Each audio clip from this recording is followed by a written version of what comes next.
হাই বন্ধুসকল, অৰুণোদয় আঁচনি 2022 বৰ্ষৰ নতুনকৈ এপ্লিকেশ্যন আৰম্ভ হৈ গৈছে। আপোনালোকে নতুনকৈ এপ্লিকেশ্যন কৰাৰ বাবে যিকোনো এখন ব্ৰাউজাৰ অন কৰি লওক। মই ক্ৰম ব্ৰাউজাৰখন অন কৰিলোঁ। ইয়াত লিখিব আপোনালোকে অৰুণোদয়।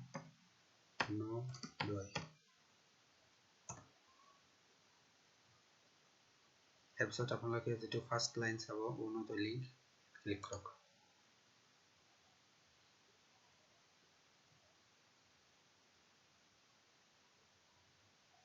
ইয়াৰ পিছত আপোনালোকৰ সন্মুখত ইয়াৰ নতুন পেজ তলপিনে স্ক্ৰল কৰিব। ইয়াত চাব আপোনাৰ view status, raise a complaint, submit grievance, view beneficiary status. আপোনালোকে ছাবমিট গ্ৰিভেন্সত ক্লিক কৰিব। ইয়াৰ পিছত আপোনালোকৰ সন্মুখত নতুন পেজ খুলি পেলাই ইয়াত এণ্টাৰ ইয়ৰ নেম, আপোনালোকৰ নামটো লিখিব।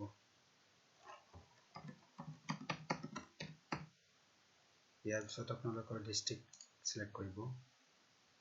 মই যিহেতু বঙাইগাঁও, মই বঙাইগাঁও চিলেক্ট কৰি আছোঁ। ইয়াত আপোনালোকৰ মোবাইল নাম্বাৰটো দিব।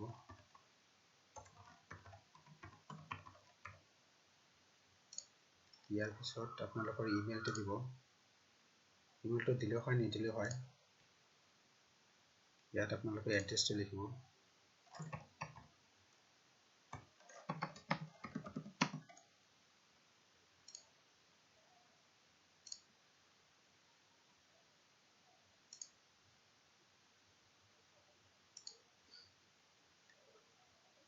এড্ৰেছ লিখাৰ পিছত ইয়াৰ পিছত আপোনালোকৰ পিনক'ডটো লিখিব। পিনক'ড লিখাৰ পিছত আপোনালোকৰ ইয়াত আছে complaint, suggestion, checking guidance, information. আপোনালোকে যিহেতু নতুনকৈ এপ্লিকেশ্যন কৰিছে, ইয়াতে ছাজেশ্যনত ক্লিক কৰিব। ইয়াৰ পিছত brief description of your grievance. আপোনালোকে ইয়াতে লিখিব। মই লিখিলোঁ ইয়াত, sir, madam, I am living in a poor family. I applied for Orunodoi scheme 2022. Please accept me as a beneficiary in your data. Thank you. এইখিনি লিখাৰ পিছত আপোনালোকে ইয়াত attachment in if any এটা ডকুমেণ্টখিনি PDF বনাব লাগিব। PDFৰ সাইজ আপোনালোকে চাইছে, মেক্সিমাম ডকুমেণ্ট সাইজ 4 MB। ইয়াত আপোনালোকৰ photo, voter ID, PAN card আৰু বেংক পাছবুকটো কৰিব লাগিব, PDF কৰিব লাগিব। মই যিহেতু কৰি থৈছোঁ ভিডিঅ' বনোৱাৰ কাৰণে।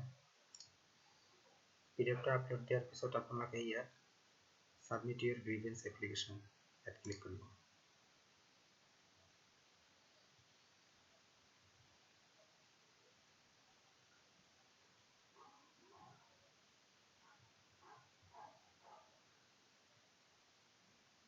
এয়া হৈ গ'ল। আপোনাৰ ট্ৰেকিং আইডিটো আপোনালোকে ফটো মাৰি থ'ব, নহ'লে ডাউনলোড কৰি থ'ব। এইটো আপোনালোকে ষ্টেটাছ চেক কৰাৰ কাৰণে খুবেই প্ৰয়োজন। তো ধন্যবাদ বন্ধুসকল, চেনেলটো ছাবস্ক্ৰাইব কৰিব।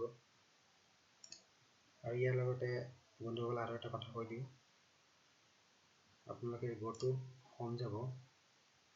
ইয়াৰ পৰা ষ্টেটাছ চেক কৰিবলৈ হ'লে আপোনালোকে ইয়াৰ ভিউ ষ্টেটাছ ক্লিক কৰিব। ইয়াৰ পৰা আপোনালোকে আপোনাৰ ডিষ্ট্ৰিক্টটো চিলেক্ট কৰি ল'ব। তাৰপিছত আপোনালোকৰ যিটো ট্ৰেকিং আইডি আছিল, আইডিটো ইয়াত বহুৱাই দি চাৰ্চ কৰিব, আপোনালোকৰ ষ্টেটাছ চেক হৈ যাব। ধন্যবাদ।